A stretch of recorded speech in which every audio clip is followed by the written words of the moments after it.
it's Max. Thanks for tuning in. The L.A. Raiders. I think this was like a. I think it was like a Burger King drive-through item in the '90s. Pretty dope. With everything that's going on with COVID-19, a lot of you are wondering, how do I continue my studies?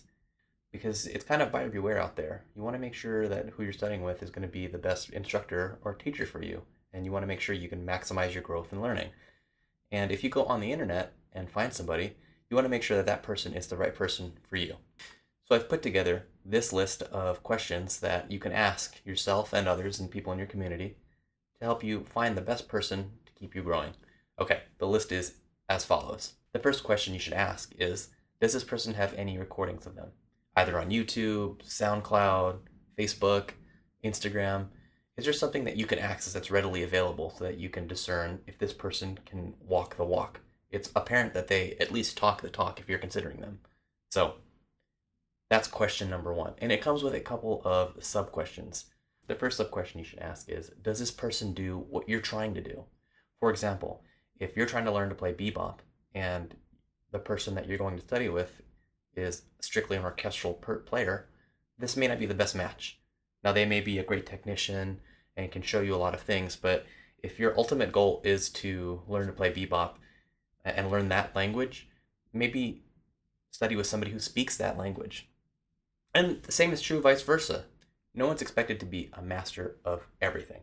And that's where these questions come in handy.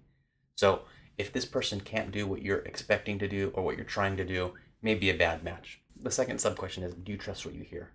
And that's where live recordings come in really handy, and they're almost indispensable.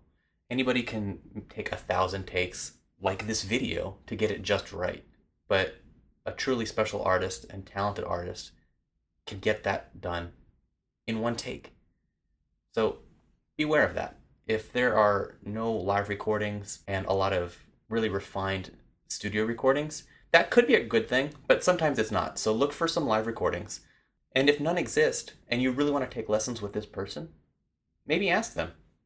More than likely, if they're a good teacher and performer, they're going to have plenty of examples to send to you.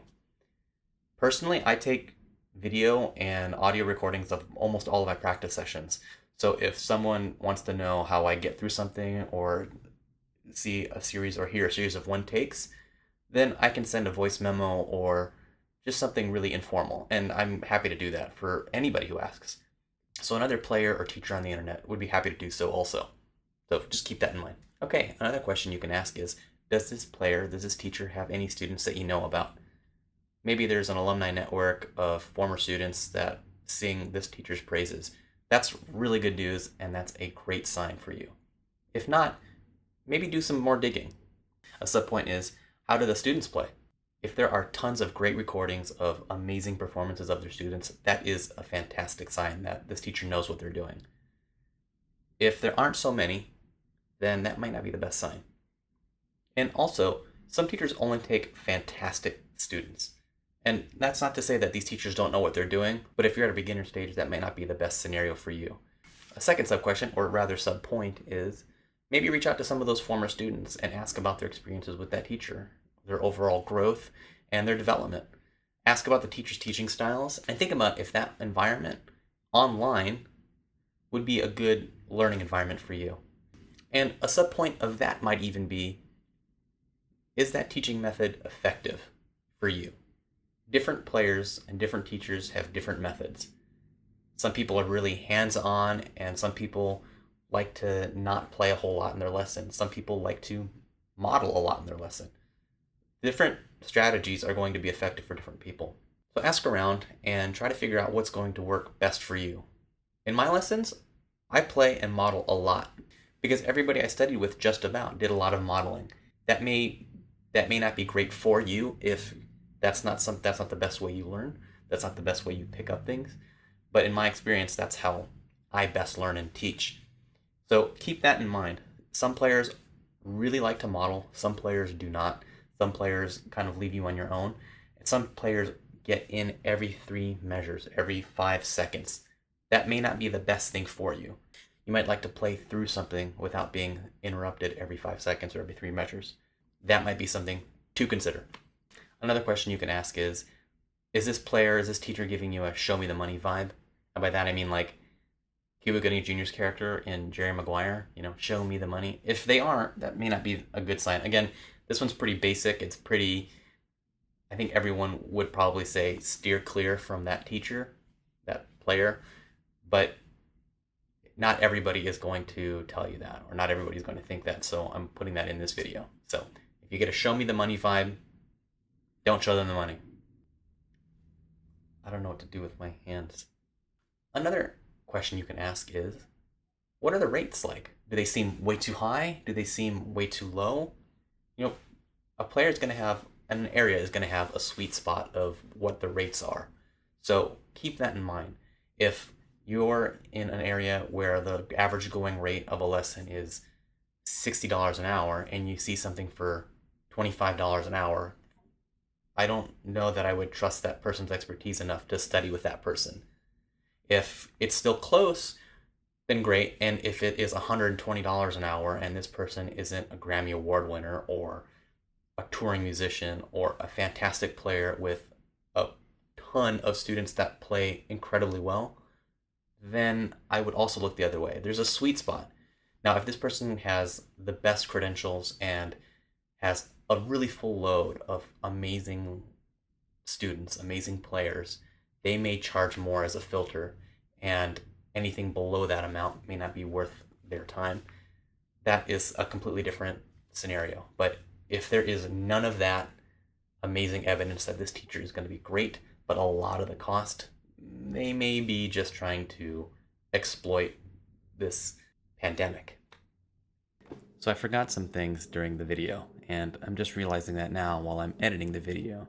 And one of the things that I forgot was, you should probably look at the biography or the resume or the history of some sort of this player or teacher. Make sure that the credentials make sense and line up, and if they've studied with somebody that you would like to study with, that might be a good fit. Ask them about that. So look to see if you can see any of their history or their resume, and if they've studied with somebody that's influential or somebody that you would like to work with in the future, or somebody you look up to. The last question you can ask is, what's your intuition? What's your instinct? What's your gut telling you? If you're really excited after communicating with the teacher, there is some history of great performances,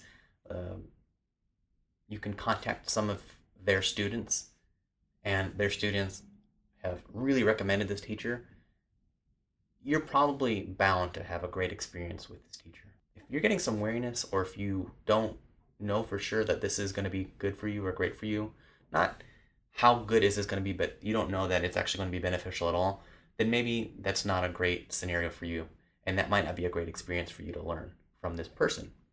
So keep looking for another person to study with. That is totally okay. You should feel comfortable with who you're going to want to study with, who you're going to study with. If you're not excited about studying with that person, that's probably not the best sign. So find another teacher. Keep shopping around. There are plenty of great teachers. That's the list of questions that I would ask. Thank you for those of you who watched the video all the way through. For a TLDR, look down below for my bulleted points. And also, if you have any questions and you want to get in touch, please find me on Facebook, Max Ignis Trumpet. Find me on Instagram, Max Ignis Trumpet, or comment below. All right, as always, keep playing, keep practicing. Catch you on the next one. Later. And Cricket, you got anything to say? Bark, you want to go outside? I can't hear you. Okay, she wants to go outside.